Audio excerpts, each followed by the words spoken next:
ख्याल तो दुर्योधन का यही था कि भीम केंद्र पर रहेगा, और अगर भीम केंद्र पर रहता तो शायद दुर्योधन जो कहता है कि हम विजयी हो सकेंगे, हो सकता था। लेकिन दुर्योधन की दृष्टि सही सिद्ध नहीं हुई और आकस्मिक तत्व बीच में उतर आया। वह भी सोच लेने जैसा है। कृष्ण का ख्याल ही न था कि अर्जुन अगर भागने लगे तो कृष्ण उसे युद्ध में रत करवा सकते हैं। हम सबको भी ख्याल नहीं होता, जब हम जिंदगी में चलते हैं तो एक अज्ञात परमात्मा की तरफ से भी बीच में कुछ होगा, इसका हमें कभी ख्याल नहीं होता। हम जो भी हिसाब लगाते हैं वह दृश्य का होता है। अदृश्य भी बीच में इंटरपेनिट्रेट कर जाएगा, अदृश्य भी बीच में उतर जाएगा, इसका भी हमें कोई ख्याल नहीं होता। कृष्ण के रूप में अदृश्य बीच में उतर आया और सारी कथा बदल गई। जो होता है वह नहीं हुआ, और जो नहीं होने की संभावना मालूम होती थी वह हुआ। और अज्ञात जब उतरता है तो उसके प्रिडिक्शन नहीं हो सकते, उसकी कोई भविष्यवाणी नहीं हो सकती। इसीलिए जब कृष्ण भागते हुए अर्जुन को युद्ध में धक्का देने लगे तो जो भी इस कथा को पहली बार पढ़ता है वह शौक खाए बिना नहीं रह सकता, उसको धक्का लगता है। लेकिन जिंदगी किन्हीं सिद्धांतों के हिसाब से नहीं चलती। जिंदगी अनूठी है। जिंदगी रेल की पटरियों पर दौड़ती नहीं, गंगा की धारा की तरह बहती नहीं। उसके रास्ते पहले से तय नहीं हैं, और जब परमात्मा बीच में आता है तो सब डिस्टर्ब कर देता है। जो भी तैयार था, जो भी आदमी ने निर्मित किया था, जो आदमी की बुद्धि सोचती थी, वह उलटफेर हो जाता है। इसीलिए बीच में परमात्मा भी उतर आए इस युद्ध में। इसकी दुर्योधन को कभी कल्पना न थी। इसलिए वह जो कह रहा है प्रारंभिक वक्तव्य है, जैसा कि हम सब जिंदगी में प्रारंभ में जो वक्तव्य देते हैं ऐसे ही देते हैं। बीच में अज्ञात उतरता चलता है, सब कहानी बदलती चलती है। अगर हम जिंदगी को पीछे से लौट कर देखें तो हम कहेंगे कि जो भी हमने सोचा था वह सब गलत हुआ। जहां सफलता सोची थी वहां असफलता मिली। जो पाना चाहता था वह नहीं पाया जा सका। जिसके मिलने से सुख सोचा था वह मिल गया और दुख पाया, और जिसके मिलने की कभी कामना भी न की थी उसकी झलक मिली और आनंद के झरने फूटे। सब उल्टा हो जाता है। लेकिन इतने बुद्धिमान आदमी इस जगत में कम हैं, जो निष्पत्ति को पहले ध्यान में लें। हम सब प्रारंभ को ही पहले ध्यान में लेते हैं। काश हम अंत को पहले ध्यान में ले लें तो जिंदगी की कथा बिल्कुल अलग हो सकती है। लेकिन अगर दुर्योधन अंत को पहले ध्यान में ले लें तो युद्ध नहीं हो सकता था। दुर्योधन अंत को ध्यान में नहीं ले सकता। अंत को मानकर चलेगा कि ऐसा होगा। इसलिए वह कह रहा है बार बार कि सेनाएं उस तरफ महान हैं, लेकिन जीत हमारी ही होगी। मेरे योद्धा जीवन देकर भी मुझे जिताने के लिए आतुर हैं। लेकिन हम अपनी सारी शक्ति भी लगा दें तो भी असत्य जीत नहीं सकता। हम सारा जीवन भी लगा दें तो भी असत्य जीत नहीं सकता। इस निष्पत्ति का दुर्योधन को कोई भी बोध नहीं हो सकता। और सत्य जो कि हारता हुआ भी मालूम पड़ता हो अंत में जीत जाता है। असत्य प्रारंभ में जीतता हुआ मालूम पड़ता है और अंत में हार जाता है। सत्य प्रारंभ में हारता हुआ मालूम पड़ता है, अंत में जीत जाता है। लेकिन प्रारंभ से अंत को देख पाना कहां संभव है। जो देख पाता है वह धार्मिक हो जाता है, जो नहीं देख पाता वह दुर्योधन की तरह अंधे युद्ध में उतर चला जाता है। कृष्ण पूरी गीता में अर्जुन को यही समझाते हैं कि वह अपने को छोड़ दे, अज्ञात के हाथों में समर्पित कर दे, क्योंकि वह जिन्हें सोच रहा है कि ये मर जाएंगे वे अज्ञात के द्वारा पहले ही मारे जा चुके हैं। वह जिन्हें सोचता है कि इनकी मृत्यु के लिए मैं जिम्मेवार हो जाऊंगा, उनके लिए वह बिल्कुल भी जिम्मेवार नहीं होगा। अगर वह अपने को बचाता है तो जिम्मेवार हो जाएगा। लेकिन आदमी अपनी स्वतंत्रता के दो उपयोग कर सकता है। अपनी स्वतंत्रता को वह ब्रह्मा की इच्छा से संघर्ष बना सकता है और तब उसका जीवन दुख, पीड़ा, संताप का जीवन होगा और अंततः पराजय फल होगी। और कोई व्यक्ति अपनी स्वतंत्रता को ब्रह्मा के प्रति समर्पण बना सकता है, तब जीवन आनंद का, नृत्य का, गीत का जीवन होगा और अंत में विजय के अतिरिक्त और कोई उपाय नहीं है। वह जो तिनका सोच रहा है कि नदी को साथ दे रहा हूं वह विजय ही होने वाला है, उसकी हार का कोई उपाय नहीं। और जो नदी को रोक रहा है वह हारने ही वाला है, उसकी जीत का कोई उपाय नहीं। ब्रह्मा की इच्छा को नहीं जाना जा सकता, लेकिन ब्रह्मा के साथ एक हुआ जा सकता है और तब अपनी इच्छा खो जाती है, उसकी इच्छा ही शेष रह जाती है। ऐसा साधारणतः लगता है कि वैज्ञानिक खोज में व्यक्ति की अपनी इच्छा काम करती है। ऐसा बहुत ऊपर से देखने पर लगता है, बहुत भीतर से देखने पर ऐसा नहीं लगेगा। अगर जगत के बड़े से बड़े वैज्ञानिक को हम देखें तो हम बहुत हैरान हो जाएंगे। जगत के सभी बड़े वैज्ञानिकों के अनुभव बहुत और हैं। कॉलेज, यूनिवर्सिटीज में विज्ञान की जो धारणा पैदा होती है वैसा अनुभव उनका नहीं है।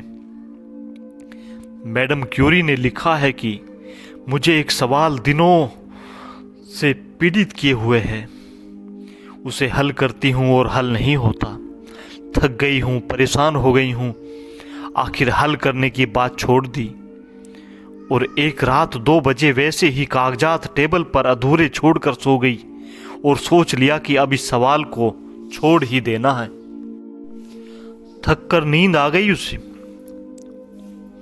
लेकिन सुबह उठकर देखा कि आधा सवाल जहां छोड़ा था वह सुबह पूरा हो गया।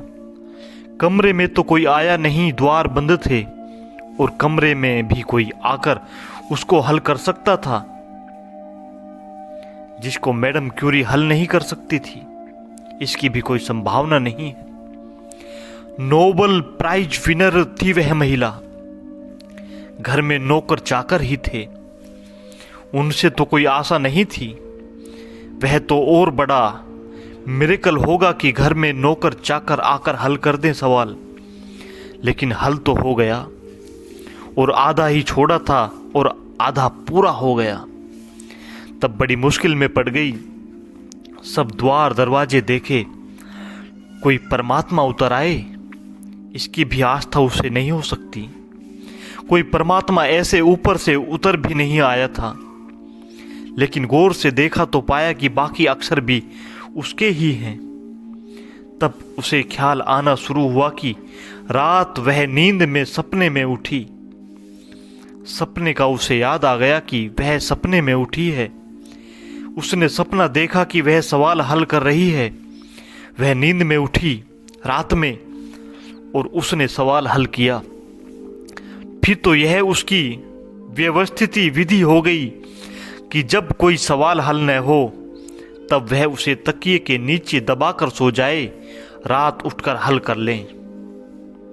दिन भर तो मैडम क्यूरी इंडिविजुअल थी, व्यक्ति थी। रात नींद में अहं खो जाता है, बूंद सागर में मिल जाती है और जो सवाल हमारा चेतन मन नहीं खोज पाया वह हमारा अचेतन गहरे में जो परमात्मा से जुड़ा है खोज पाता है। आर्किमिडीज एक सवाल हल कर रहा था। वह हल नहीं होता था। वह बड़ी मुश्किल में पड़ गया। सम्राट ने कहा, हल करके ही लाओ। आर्किमिडीज की सारी प्रतिष्ठा हल करने पर निर्भर थी, लेकिन थक गया। रोज सम्राट का संदेश आता है कि कब तक हल करोगे। सम्राट को किसी ने एक सोने का बहुत कीमती आभूषण भेंट किया था, लेकिन सम्राट को शक था कि धोखा दिया गया है और सोने में कुछ मिला है। लेकिन बिना आभूषण को मिटाए पता लगाना है कि उसमें कोई और धातु तो नहीं मिली। अब उस वक्त तक कोई उपाय नहीं था जानने का, और बड़ा था आभूषण। उसमें कहीं बीच में अगर कोई अंदर कोई चीज डाल दी गई हो तो वजन तो बढ़ ही जाएगा। आर्किमिडीज थक गया, परेशान हो गया। फिर एक दिन सुबह अपने टब में लेटा हुआ पड़ा हुआ, बस अचानक नंगा ही था। सवाल हल हो गया। भागा, भूल गया आर्किमिडीज। अगर होता तो कभी न भूलता कि मैं नंगा हूं। सड़क पर आ गया और चिल्लाने लगा, इरेका इरेका, मिल गया। और भागा राजमहल की तरफ। लोगों ने पकड़ा कि क्या कर रहे हो, राजा के सामने नंगे पहुंच जाओगे। उसने कहा, लेकिन यह तो मुझे ख्याल ही नहीं रहा। घर वापस आया। यह जो आदमी सड़क पर पहुंच गया था नग्न, यह आर्किमिडीज नहीं था। आर्किमिडीज सड़क पर नहीं पहुंच सकता था। यह व्यक्ति नहीं था। और यह जो हल हुआ था सवाल, यह व्यक्ति की चेतना में हल नहीं हुआ था। यह निर्व्यक्ति चेतना में हल हुआ। वह बाथरूम में पड़ा था, अपने टब में रिलैक्स्ड, स्थिर, ध्यान घट गया, भीतर उतर गया। सवाल हल हो गया, और सवाल स्वयं से हल नहीं हुआ था। वह टब ने हल कर दिया। टब हल करेगा सवाल को। जो स्वयं से हल नहीं हुआ था वह पानी में लेटने से हल हो जाएगा। पानी में लेटने से कोई बुद्धि बढ़ जाती है। जो कपड़े पहन हल नहीं हुआ वह नंगे हल हो जाएगा। नहीं, कुछ और घटना घट गई। वह व्यक्ति नहीं रहा। कुछ देर के लिए अव्यक्ति हो गया। यह कुछ देर के लिए ब्रह्म के स्रोत में खो गया।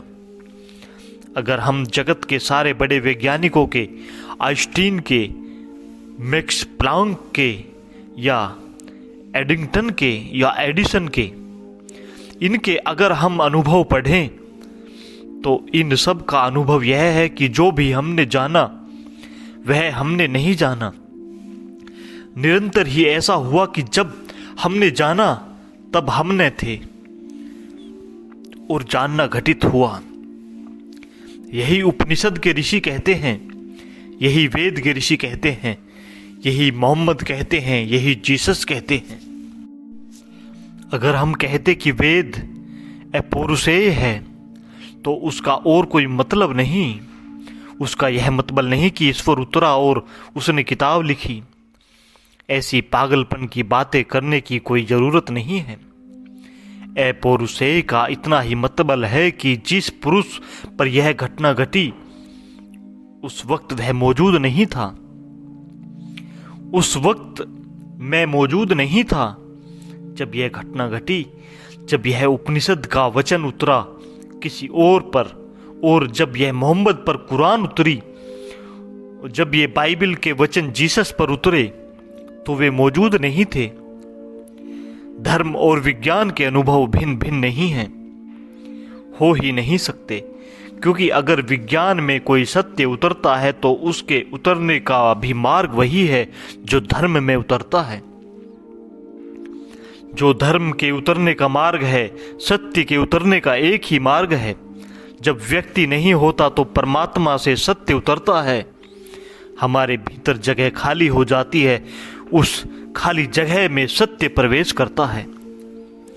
दुनिया में कोई भी ढंग से, चाहे कोई संगीतज्ञ, चाहे कोई चित्रकार, चाहे कोई कवि, चाहे कोई वैज्ञानिक, चाहे कोई धार्मिक, चाहे कोई मिस्टिक, दुनिया में जिन्होंने भी सत्य की कोई किरण पाई है उन्होंने तभी पाई है जब वे स्वयं में नहीं थे।